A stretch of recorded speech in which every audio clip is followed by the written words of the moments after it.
Vou compartilhar com vocês aqui.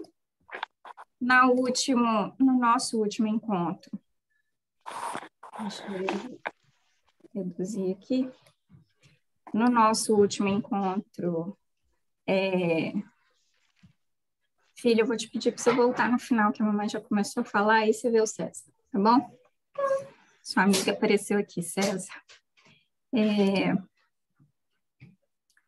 Vocês estão vendo a minha tela? Alguém fala para mim se está vendo a minha tela?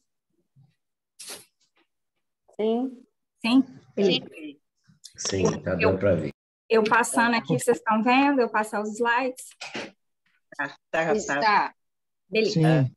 Então, vamos lá. Eu não estou vendo vocês, então qualquer problema, vocês interrompam. Mas com relação aos comentários, a gente deixa para 8h30, quando a gente parar aqui o nosso estudo. Então, nós começamos no nosso último encontro falando do livro Momentos de Saúde e Consciência. É um livro que a Joana dividiu, né? Então, nós temos, salvo engano, 20 capítulos para momentos de saúde e 20 capítulos para momentos de consciência. E nós vamos trabalhar na ordem do livro mesmo. A nossa ideia é de tratar 2 capítulos, que a gente vai ver que os capítulos são breves, realmente. A Joana está fazendo uma revisão e fixando algumas coisas com a gente. Então, nós vamos trabalhar, a ideia é trabalhar 2 capítulos por encontro, né? E no nosso primeiro encontro, a gente trabalhou a introdução que ela faz a momentos de saúde, e trabalhamos o primeiro capítulo, que é sobre a escolha de ser feliz, né? Que a gente até estabeleceu aqui um paralelo com o livro do Edgar Soares, né? Do Compromisso com Alegria, né? Onde a gente fala justamente dessa vontade, dessa escolha que a gente faz. Então, no nosso primeiro encontro, a gente abordou isso.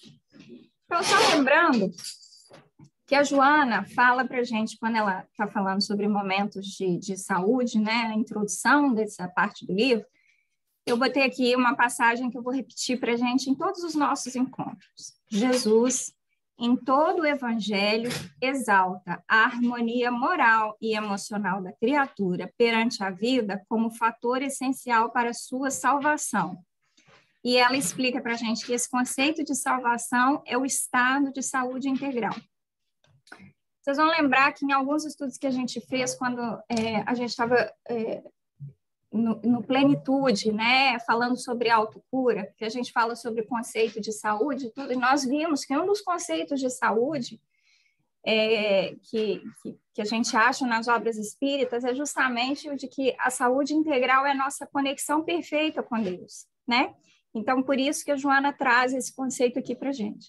E a gente viu que a harmonia moral, ela é diferente da harmonia emocional, né? Então, a gente fala aqui do controle das nossas emoções, do equilíbrio das emoções, e quando a gente fala do moral, a gente vai falar um pouco mais do nosso comportamento, do nosso posicionamento, da nossa perspectiva durante a nossa existência, essa existência, né? No capítulo 2, a Joana fala sobre a nossa liberdade de escolha, né? Então, né, muita gente aqui do grupo sabe, eu sou mestranda em neurociências pela UFMG, sou até colega de curso do Haroldo, salvo engano, ele já está defende a dissertação dele agora, eu só no próximo semestre. E o meu tema de estudo é o livre-arbítrio, né? Como a crença no livre-arbítrio impacta o nosso comportamento. E aqui, nesse texto, a Joana vai falar sobre a liberdade de escolha. Ela vai falar um pouco para a gente sobre a lei de liberdade. No primeiro texto, lembra que eu falei também, no nosso último encontro, que esse livro aqui, ele referencia muito o livro dos Espíritos, né? Então, eu fiz até um apelo, né, para quem está adiando a releitura do Livro dos Espíritos, que esse seria um momento ótimo para tirar 15 minutinhos por dia e reler o Livro dos Espíritos. Então, no primeiro capítulo, quando ela fala da opção de ser feliz, né, do escolher a felicidade, ela fala da lei de preservação. E aqui ela vai falar do livre-arbítrio, da lei de liberdade. E todos os capítulos ela começa com uma meditação, com uma reflexão. Vejam só o que diz esse. O pensamento divino concedeu-me liberdade de poder realizar todo o bem que desejo. Ser feliz ou desventurado é-me opção voluntária. Sou escravo da lei que me enseja progredir sem interrupção no tempo. O que eu sou ou o que serei depende de mim. A inspiração superior nunca me falta, porém, sintonizar com ela será aspiração pessoal, construindo as estruturas existenciais na mente, torná-las-ei realidade no percurso carnal. Então, vamos dar uma destrinchada aqui. Quando ela fala do pensamento divino, ela está falando do projeto que Deus tem para nós, né? Então, ao criar o nosso espírito, Deus projetou que nós teríamos liberdade, que é o que a gente chama justamente de livre-arbítrio. É a lei de liberdade que está prevista no Livro dos Espíritos, que está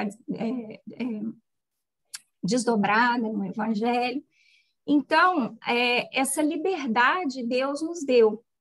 Então, se eu vou escolher ser feliz, se eu vou ser feliz ou desventurado, né, ou infeliz, é uma escolha minha.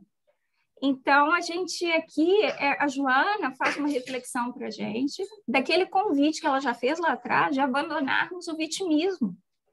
Eu não sou o resultado do que me aconteceu, eu não sou a multiplicidade de genes e DNA dos meus pais. Eu não sou o resultado das circunstâncias onde eu fui educada, como eu cresci. Eu sou aquilo que eu escolho ser. Eu sou quem eu quero ser diante de todas essas coisas. Então, aqui a gente ouve aquelas histórias de filhos que foram criados no mesmo ambiente e um caminhou para o bem, o outro caminhou para o mal. Nós escutamos histórias de pessoas que têm o corpo físico, às vezes, extremamente comprometido, com enfermidades, com deficiências e tudo. E essa pessoa tem uma vida muito mais plena, muito mais feliz do que, às vezes, uma pessoa que tem um corpo perfeito. Então, ela coloca que está na nossa mão. E a gente já viu isso aqui também com Leon Denis. Leon Denis fala que nós somos arquitetos da nossa vida. Então, a decisão de ser um vitorioso, ela é minha. Só que aqui tem uma pegadinha. E eu sei que a Verinha gosta quando eu falo. Nós fomos criados para ser felizes. Então, você pode escolher ser infeliz, você pode ficar patinando nisso aí, escolher, mas uma hora você vai ter que sair. Porque por mais liberdade que nós tenhamos, nós temos um limite. E qual que é esse limite? A lei. Eu sou escravo da lei. Então, veja só, Deus me dá liberdade para eu realizar todo o bem que eu desejo.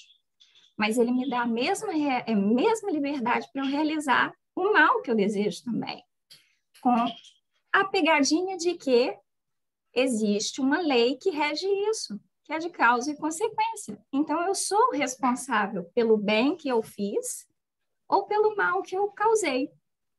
Então, o único limite que existe para o nosso livre-arbítrio é justamente o das leis de Deus. E dentro das leis de Deus, nós temos a lei do progresso, que diz que não adianta você dizer, não, estou bem aqui, quero ficar aqui. Você só vai poder parar quando você chegar nessa felicidade absoluta, que a gente não sabe quando vai acontecer. Que nós não temos espíritos com esse nível de evolução para dizer com a gente quando que isso vai acontecer. Então, essa parada, ela não existe. A progressão vai acontecer. E aqui dentro dessa lei que nos obriga, nos impulsiona ao progresso, nós vamos ver casos como reencarnação compulsória, que a gente sabe que acontece.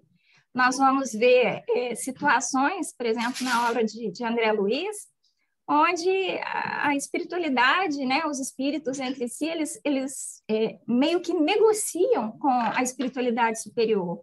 Olha, eu preciso voltar para fazer alguns reparos e tudo, mas me deixa aqui mais um pouquinho, porque eu estou aprendendo mais, porque eu estou progredindo, né?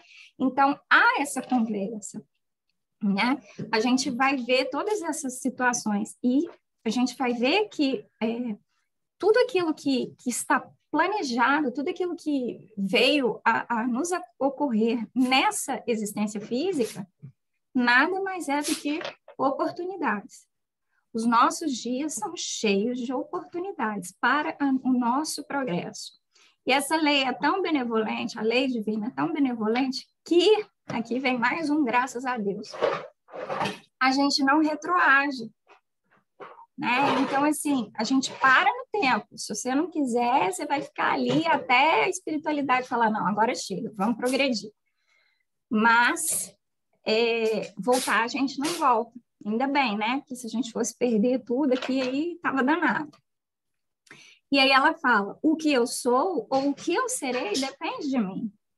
Vamos lembrar aqui do nosso Chico. Eu não posso voltar lá atrás e fazer um hoje diferente, mas eu posso fazer um hoje diferente para garantir um amanhã melhor, né? Então, o que eu sou e o que eu serei depende de mim. O que eu fui, eu não tenho mais como mexer. E no próximo capítulo a gente vai falar um pouquinho sobre essa questão do presente, passado e futuro. A inspiração superior nunca me falta, ou seja, a espiritualidade está com a gente o tempo todo, está disponível para a gente o tempo todo. Agora, com respeito à lei de liberdade, eu acesso ou não essa espiritualidade. E qual é, né, o nível evolutivo da espiritualidade que eu vou acessar? É o nível que eu vou sintonizar, é o que a minha energia vai permitir. Então, vamos lembrar aqui mais uma vez, AM e FM, né? A gente sempre fala que o AM é aquele que não é tão bonzinho, né? Então, vamos pensar aqui, o AM, aqueles pensamentos que não são bacanas e tal, vão manter a minha energia ali. Mas eu quero um FM, eu quero pensamentos iluminados, eu quero coisa boa. Então, é essa energia que está aqui em cima. Eu não vou conseguir, na minha rádio FM, pegar ondas AM, e nem o contrário. Então, a gente precisa policiar os nossos pensamentos, os nossos sentimentos, né?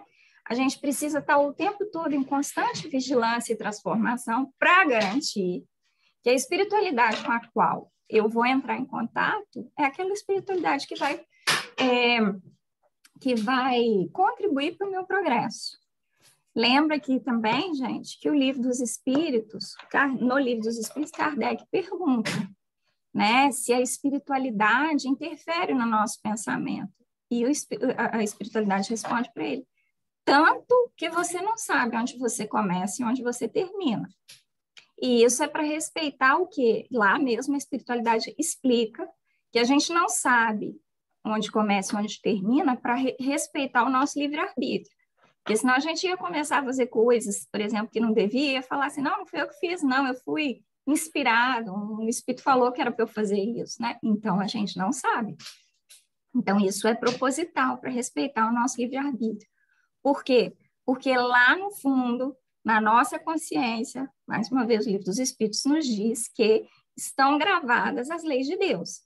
Então, todos nós temos aquela luzinha, aquela sementinha que está dentro da gente, ela dá uma piscadinha quando a gente vai fazer.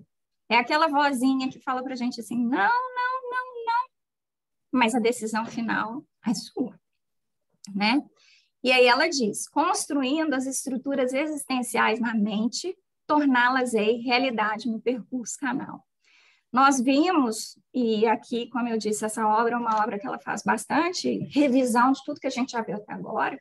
Nós vimos nas obras passadas, em especial no Plenitude, que a gente, quando ela fala do caminho do meio, né, daqueles passos de desenvolvimento que a teoria budista traz, e que ela dá aquele pulo do gato, invertendo a ordem de como as coisas acontecem, né?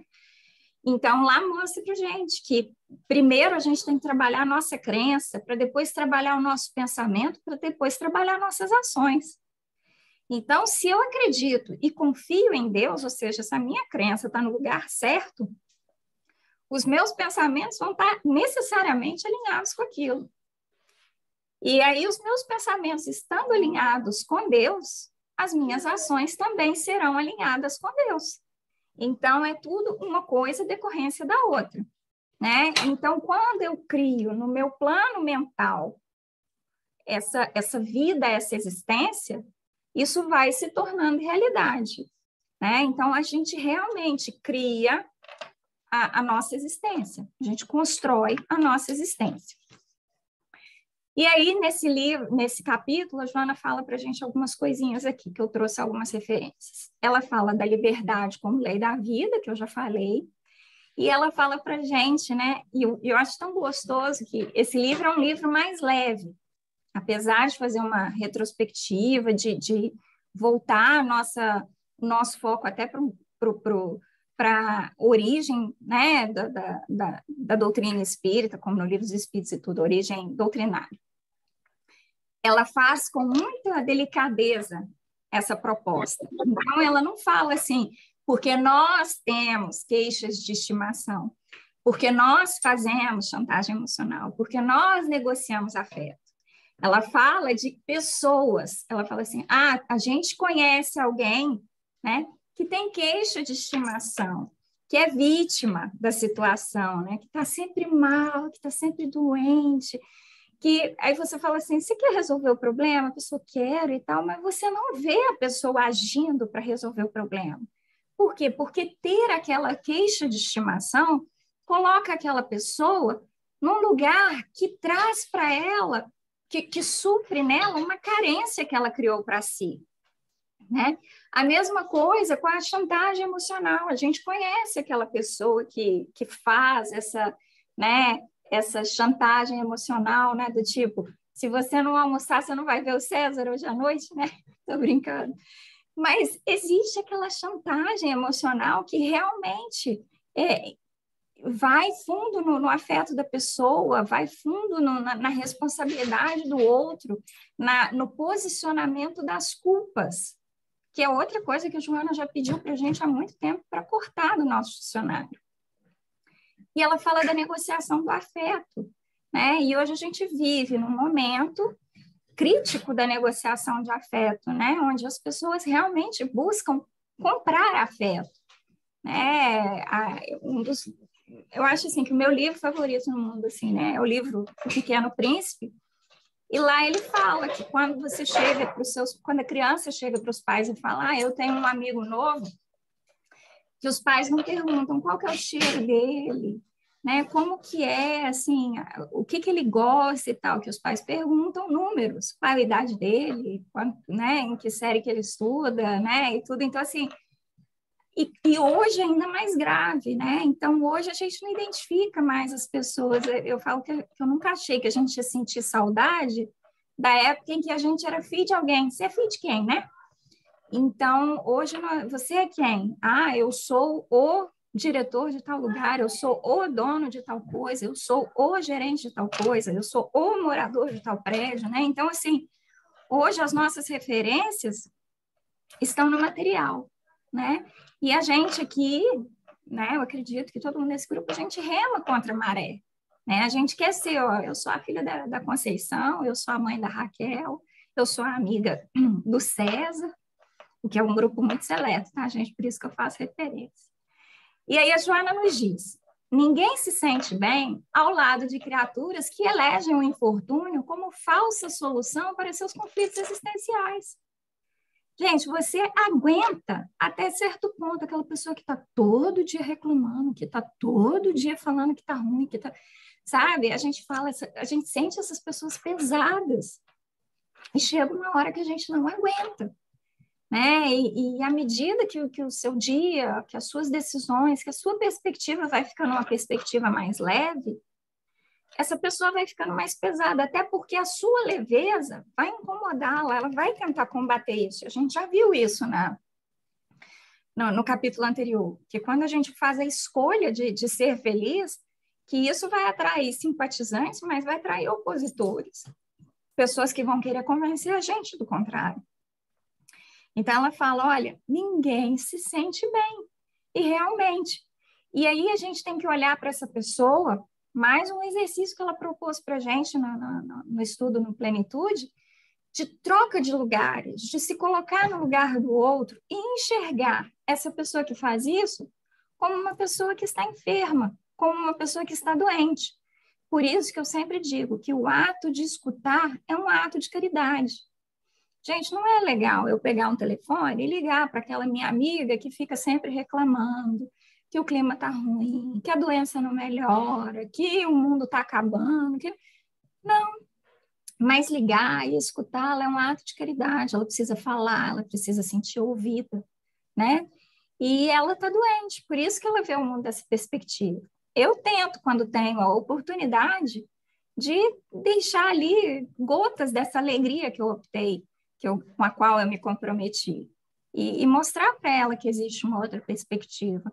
Mas a gente tem que respeitar o tempo de cada irmão da gente e não abandoná-los. Então, por isso que esse ato é um ato de caridade, é um ato de amor, e muitas dessas pessoas com as quais a gente não se sente bem ao lado são verdadeiras provas ou expiações no nosso planejamento carnal. E eu já falei aqui, essas maiores provas e expiações vêm dentro da casa da gente. Então, não precisa preocupar em procurar na rua uma pessoa que é difícil, que é pesada. Você pode dar uma olhadinha aí, vai estar dentro de casa, na lista de parentes. Tá? Então, é mais perto do que a gente imagina. E é esse exercício que você tem que fazer, um exercício de caridade, de acolher, mas não deixar que isso te afete. E, na medida do possível, tentar transformar. É difícil, mas a gente vai conseguindo aos pouquinhos, tá? Ela fala da maré de aflições.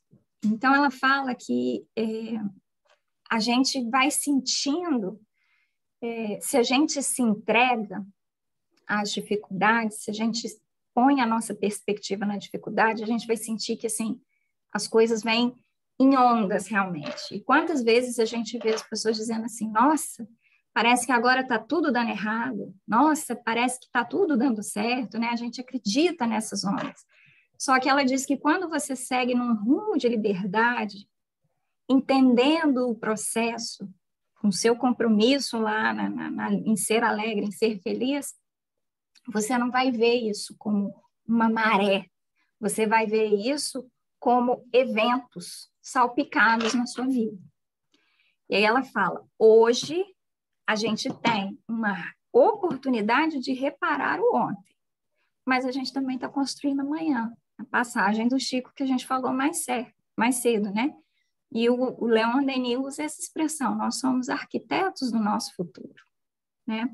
Aí ela fala da desdita, da ociosidade, do queixume, ela fala das coisas que contribuem para a gente botar essa perspectiva da vida no lugar errado, e com isso a gente se agrilhou, ou seja, a gente fica preso, ao invés de se libertar. Então, são as ofensas, são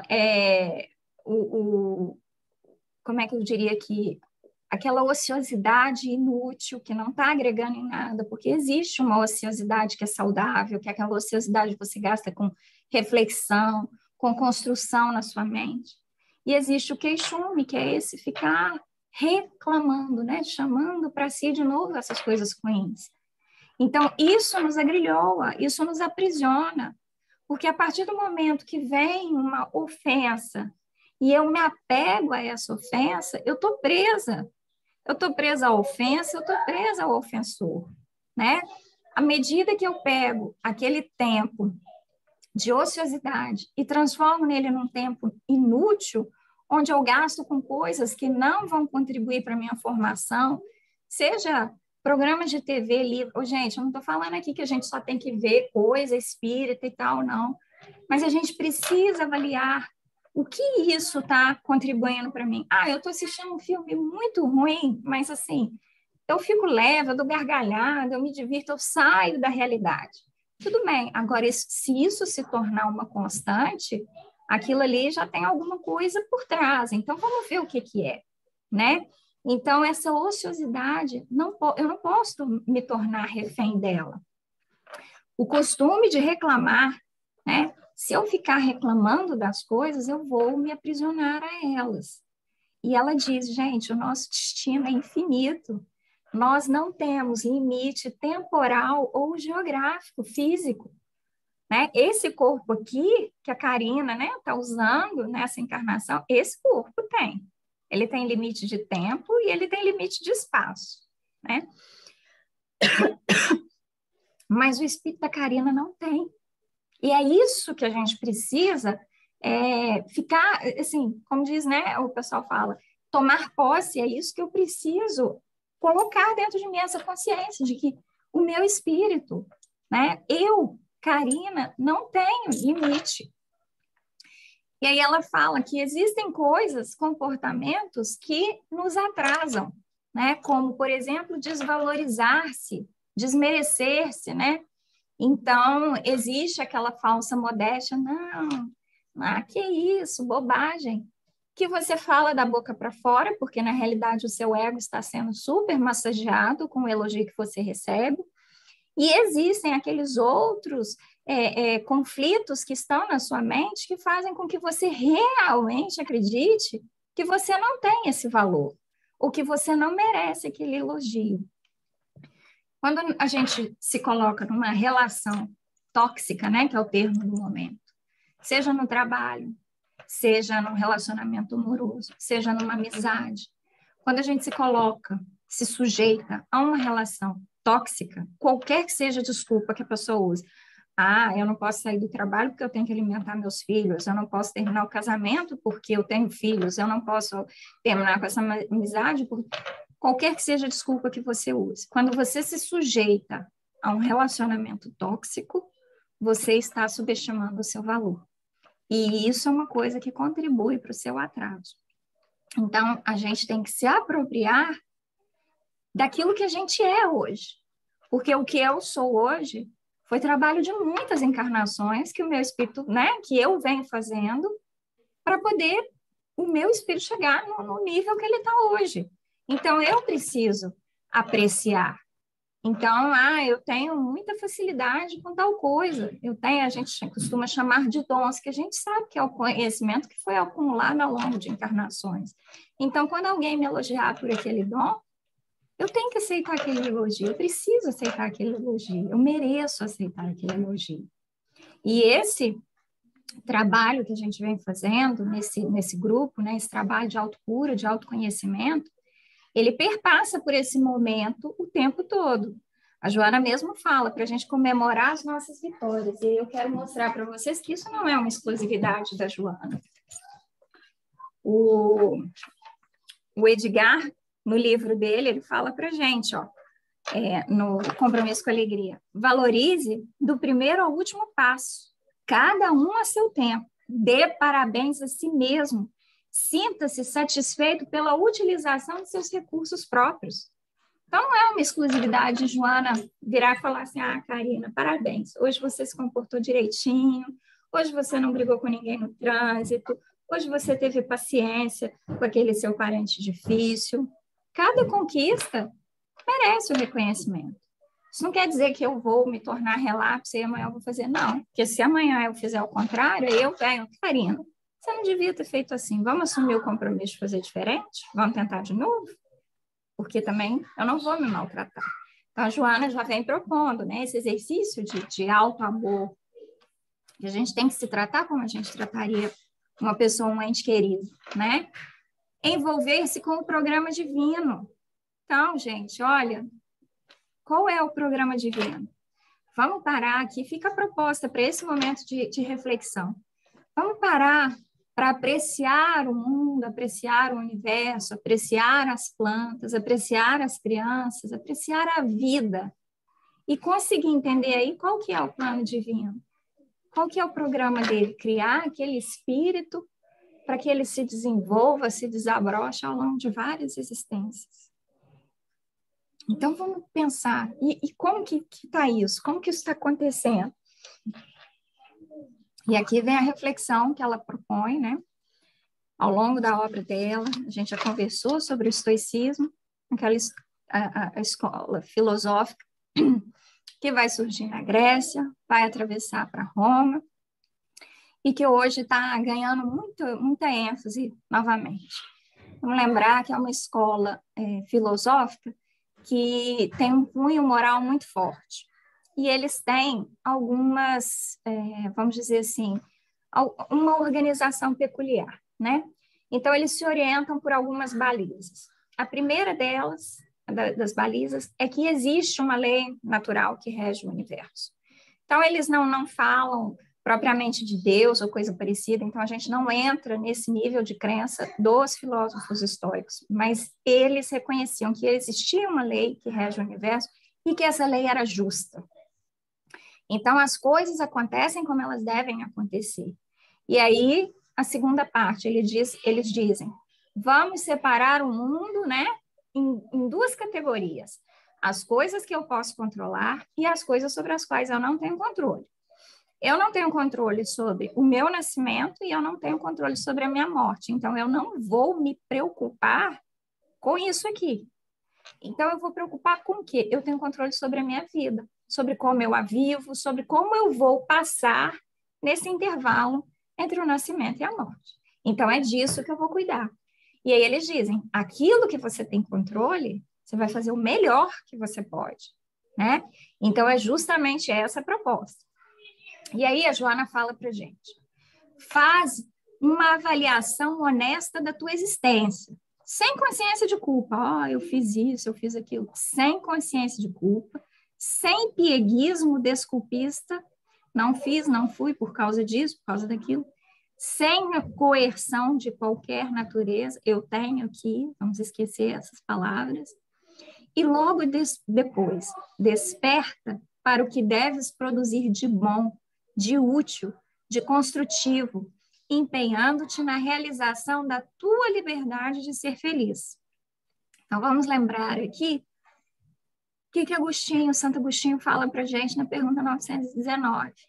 No fim do dia, passa o teu dia, né? Quando eu deito a cabeça no travesseiro, eu passo o meu dia em revista e vejo o que eu produzi de bom e as oportunidades que eu perdi e assumo um compromisso de modificá-las.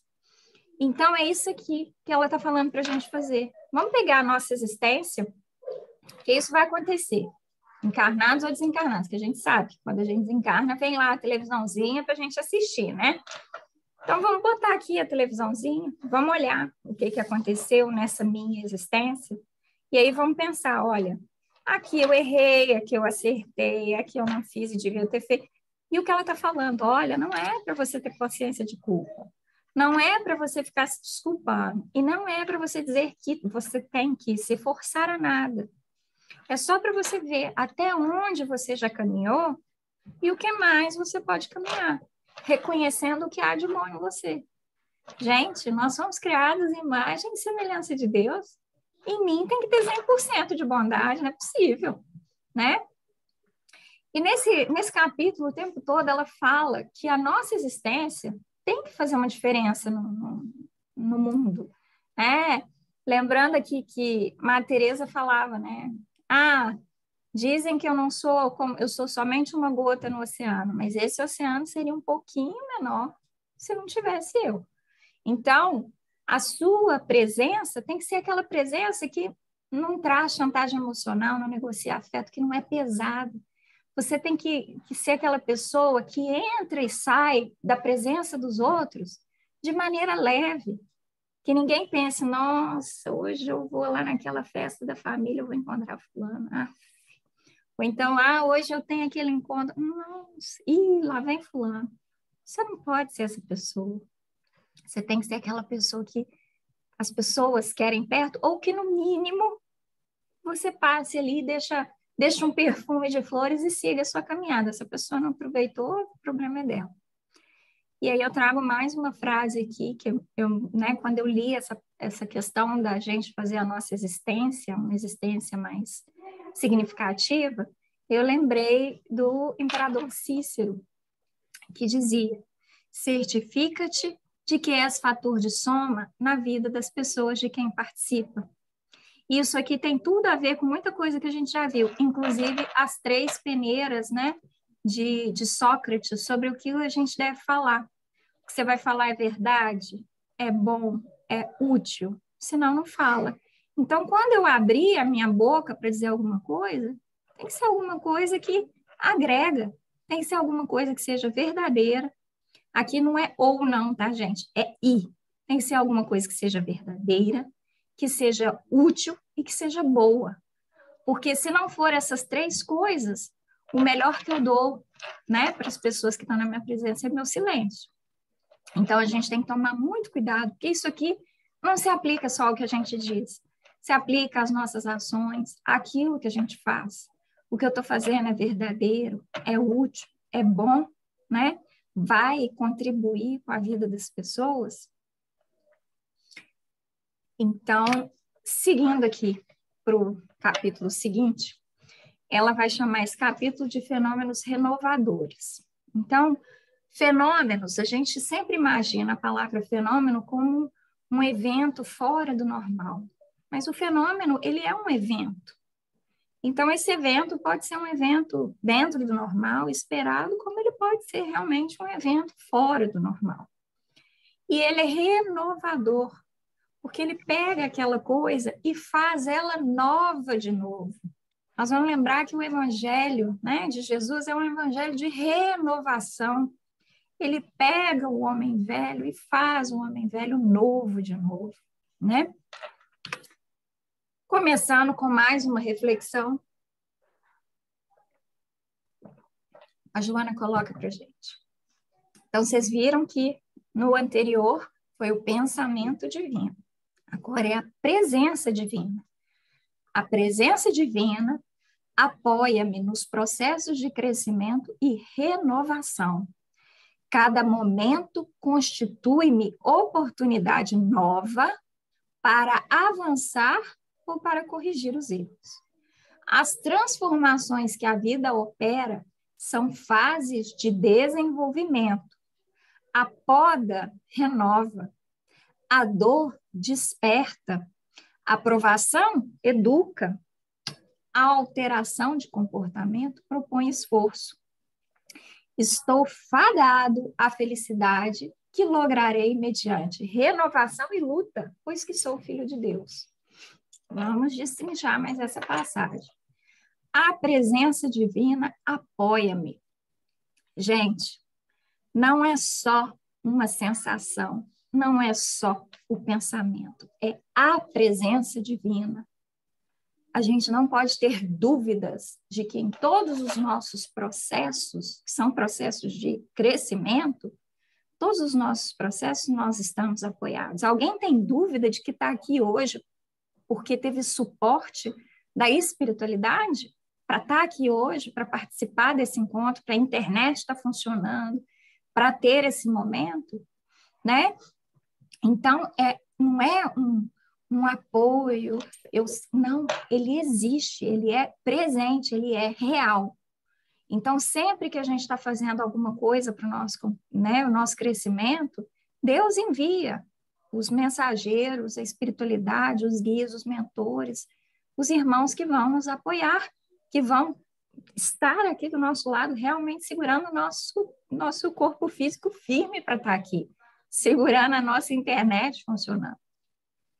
Sempre que a gente está num processo de crescimento e renovação, nós estamos amparados. Cada momento constitui-me oportunidade nova para avançar ou corrigir erros. Nós já falamos disso aqui. Ao acordar, a gente tem que fazer aquele agradecimento. Não é porque ainda estamos vivos, né, nessa existência e tal. O nosso agradecimento é pelas inúmeras oportunidades que a gente vai ter até o sol se pôr. E, às vezes, até além disso. As transformações que a vida opera são fases de desenvolvimento. Então, a vida opera quais transformações? Então, vamos pensar assim, nas transformações fisiológicas. Nascer, crescer, envelhecer, adoecer, morrer. Isso é parte do desenvolvimento. Mas como assim é parte do desenvolvimento? É porque você aprende ao longo dessa caminhada, porque você, além de aprender coisas efetivamente, né, ciências, matemática, geografia, você aprende emoções, você aprende o convívio social e, principalmente, porque nós passamos por todas essas fases para aprendermos sobre a impermanência das coisas. Então, eu não sou feita para durar para sempre, a minha mãe não é feita para durar para sempre, meus filhos não são feitos para durar para sempre. Não somos todos imunes à doença, vamos todos envelhecer, se esse for o programa encarnatório para nós. Então, esse monte de fase que acontece é para a gente aprender o desapego. Imagina, gente, a gente ter essa oportunidade de vir aqui, passar por isso tudo, para a gente aprender essa lição de que nós somos imortais, de que quem nós amamos, né, as pessoas, os espíritos afins com os quais a gente convive, filho, mãe, marido, esse pessoal todo mundo é imortal. Aprender que na hora que houver o desencarne, a separação, a finalização da etapa, aquilo nada mais é do que a finalização de uma etapa, de que vai haver o reencontro. Então, a gente tem essa oportunidade aqui. E essa frase linda, a poda renova. O corte é necessário, é o corte do cabelo, é o corte das plantas, é necessário para renovar. Então, para crescer, para se transformar, é preciso o quê? A poda. Poda lembra a gente o quê? Uma dor, um desconforto, né? Vamos pensar aí na lagartinha que se fecha ali naquele casulo e tal, mas na hora que ela vai sair, ela tem que fazer um esforço tremendo. Se a gente for lá ajudar, a gente aleja o bichinho. Então, é preciso aquele esforço. A dor desperta. Então, olha só, quando a gente adoece, quando vem a dor, é para dar aquele alerta assim, opa, você está passando do limite aqui, presta atenção, né? Então, vem esse aviso. A dor desperta, a provação educa. Então, vem aquela limitação, vem aquela dificuldade, vem aquele desafio para o quê? Para me educar, para melhorar o meu espírito, para contribuir com o meu crescimento. E a alteração do comportamento, né? Se eu vou deixar a pessoa que me deu a fechada no trânsito arruinar ou não o meu dia, vai requerer de mim um esforço. Agora, vamos juntar um mais um. Essa dor da poda, essa dor que desperta, a provação que acontece, o esforço que eu tenho que fazer, junta lá com a primeira frase. O tempo todo eu estou apoiado. E por que a gente se desespera? E por que a gente acha que não vai dar conta? E por que a gente duvida? E por que quando a gente dá conta, a gente não fica feliz? Né? Tipo assim, reconhece. Muitas vezes a gente vai falar assim, nossa, mas eu sofri tanto, nossa, mas... né? Então, vamos lá, venci mais uma. Passei por mais uma poda, né? Estou fadada à felicidade, ou seja, não tem jeito. Você foi criado para ser feliz. Você pode dar a volta o quanto você quiser. Não, eu escolhi que eu vou ser triste, você é uma pessoa sofrida, que tudo de ruim acontece, que não sei o que. Olha, você pode ficar aí o tempo que você quiser, mas uma hora você vai ter que sair, porque você foi criado para ser feliz. Gente, Deus é feliz. Olha em volta da gente, tem alguma coisa que ele criou, que não seja uma coisa que ponha um sorriso no lábio da gente, que faça a gente sentir felicidade, sentir amor. Quando a gente não sente amor, não sente felicidade, ou tem alguma coisa que está complicada dentro da gente, ou é porque algum de nós botou a mãozinha em alguma coisa que ele fez, porque aquilo que ele faz está em perfeição e está em sintonia com essa felicidade. Por isso que a gente precisa se comprometer em ser, em fazer essa opção. Que lograrei mediante renovação. Então, só existe um caminho para você chegar rápido nessa felicidade a qual você foi condenado. Se renova e luta, porque a gente já viu que a renovação compreende esforço, porque você é filho de Deus, somos filhos de Deus, né? Então, por isso que estamos fadados, vamos dizer assim, a sermos felizes. Deixa eu só olhar aqui rapidinho. Ok, eu tenho mais uns minutinhos, vou terminar essa parte. Então, Então, ela coloca para a gente que a mudança é fenômeno natural do processo. Por isso que eu digo aqui que essa ideia que às vezes a gente tem de que fenômeno é uma coisa que não deveria acontecer, o fenômeno é um evento. Ele pode ser um evento natural, ele pode ser um evento excepcional.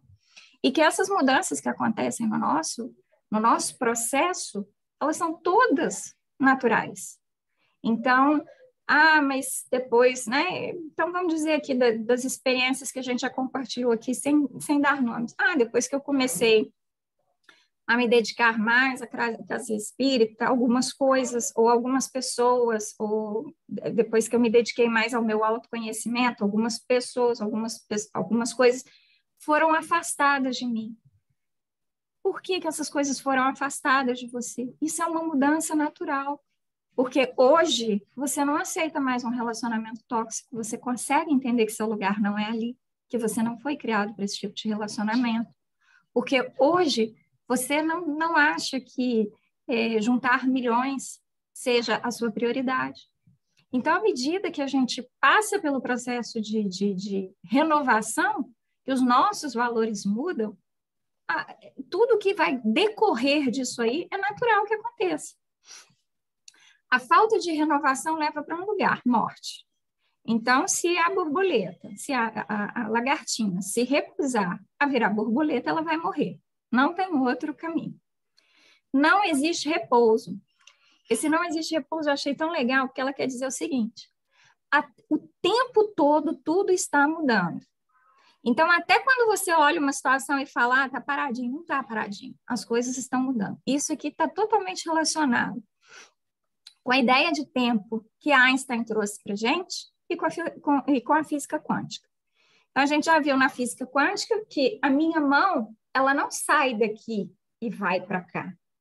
O que a gente viu na física quântica é que essas partículas quânticas se organizam e formam uma mão aqui, e depois formam uma mão aqui, e vai até chegar aqui.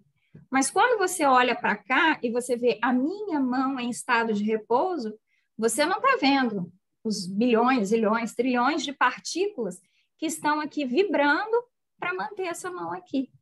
Então, até aquilo que parece em repouso está em movimento. Essa é a ideia da física quântica. E a ideia de tempo de Einstein? Einstein fala para a gente, passado, presente e futuro nada mais é do que uma ilusão. Está tudo acontecendo ao mesmo tempo, em dimensões diferentes. É porque essa noção de ao mesmo tempo confunde a gente. Porque nós estamos presos ao conceito cronológico de tempo, o antes, o agora e o depois. Então, quando a gente conseguir se libertar dessa amarra, nós vamos conseguir entender que essas coisas estão em níveis diferentes de uma mesma casinha, em andares diferentes de um mesmo prédio. E aí ela fala que isso nos coloca em estados diferenciados de consciência. Lembra daquele amigo que eu falei que eu ligo e ele só reclama, ele é pesado e tal? Ele está num estado de consciência diferente do meu. E eu certamente tenho alguém que está num estado de consciência diferente, que pensa, nossa, mas a Karina é tão, né? Então as pessoas, os espíritos estão em estados de consciência diferentes. Mas aí esse espírito aqui, por exemplo, vamos pensar aí, o meu mentor, tem hora que ele fala assim, não, Karina, de novo. Ou então, não, Karina, você vai aí. Ele tem o maior amor, o maior carinho comigo, ele tem caridade. E aí ele respeita o meu momento. Não adianta ele ficar gritando aqui, nossa, Karina, já falei, que eu não tenho consciência para compreender. Então, a gente precisa respeitar o momento do desenvolvimento dos nossos irmãos, parceiros, né, de jornada. E esse estado de diferença, né, de consciência diferente, faz com que os padrões mentais sejam diferentes. Né? Eu já comentei com vocês aqui em casa, eu estou num exercício muito grande de mudar a forma como vemos as coisas.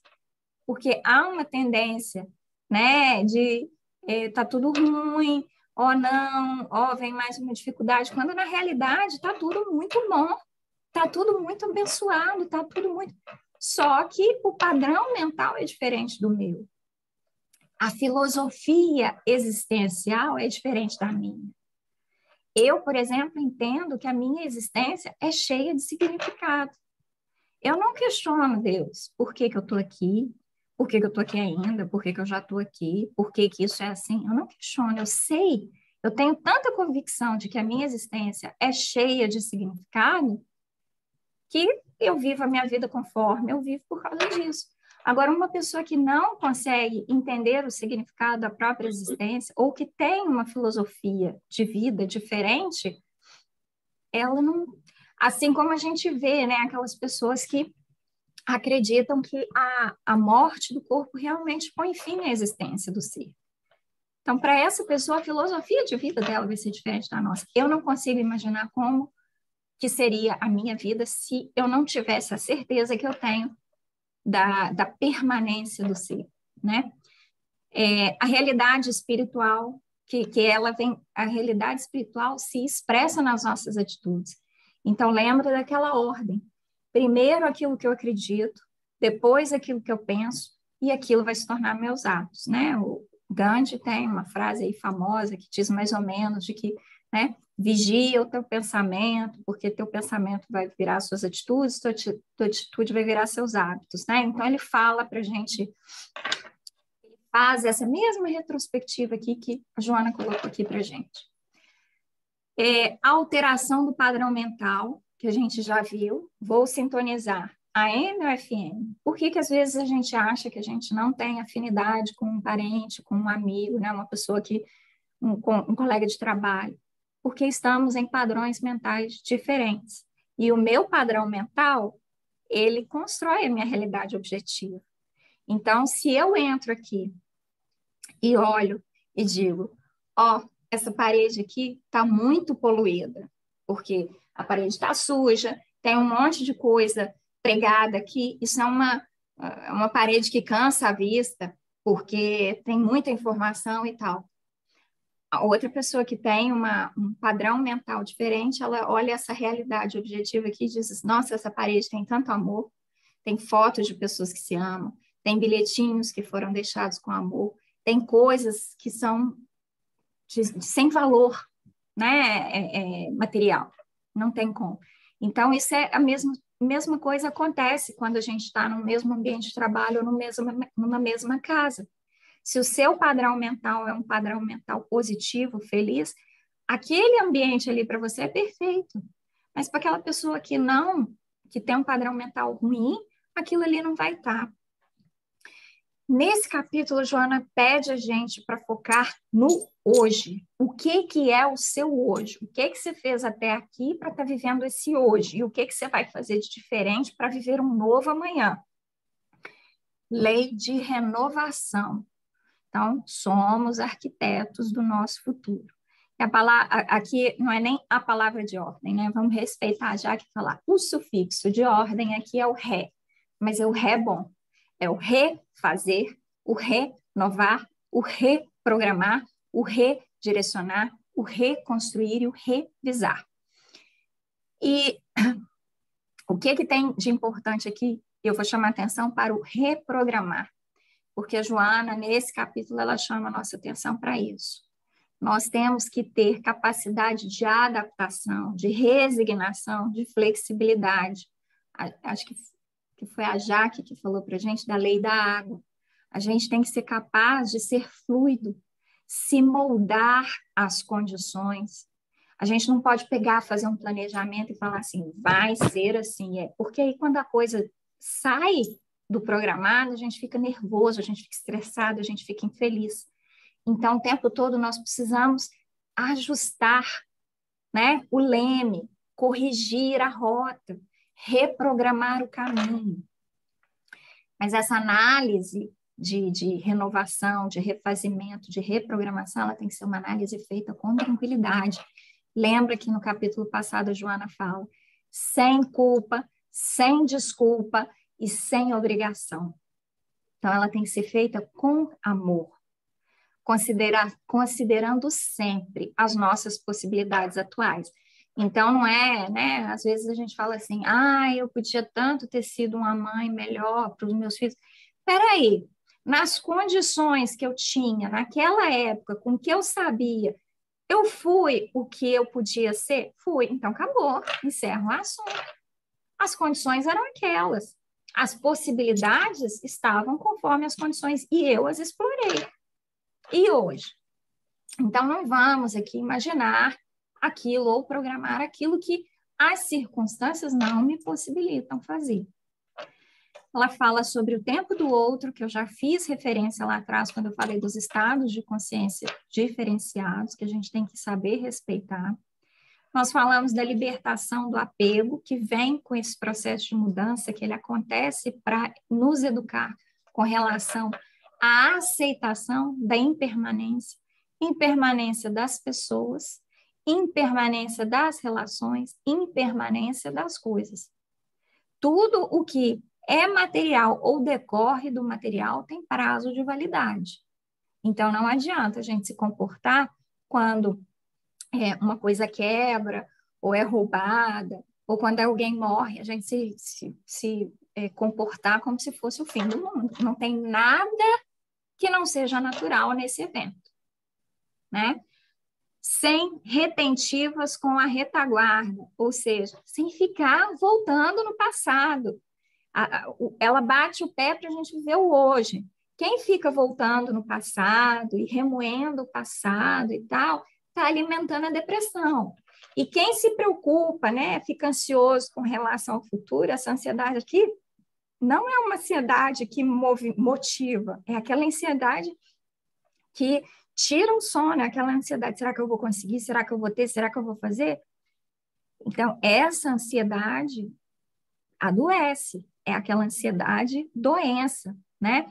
Então, ela fala, ó, o momento, o hoje é que a gente tem que viver. Então, o meu foco tem que ser aqui. Para trás, eu olho no retrovisor. Lembra? É só referência. E para frente, é só planejamento. Tá? E aí, para a gente encerrar, ela diz assim, pode-se dizer, ela não, desculpa, o Edgar, diz assim, pode-se dizer, a saúde psicossomática está no aqui e agora. As doenças estão acontecendo por você estar com o foco da sua consciência voltado muito ou quase sempre para o passado ou para o futuro. Gente, ansiedade e depressão são as doenças dos anos 2000. E Edgar falou isso aqui no século passado. Ele falou para a gente, as pessoas estão adoecendo, né? Essas doenças psicossomáticas, é porque a gente não está no aqui e agora. A gente está vivendo no passado ou se preocupando demais com o futuro. Então, esse era o estudo que eu tinha para a gente hoje. Agradeço a vocês e vou parar o meu compartilhamento e vou desligar a gravação para quem quiser comentar.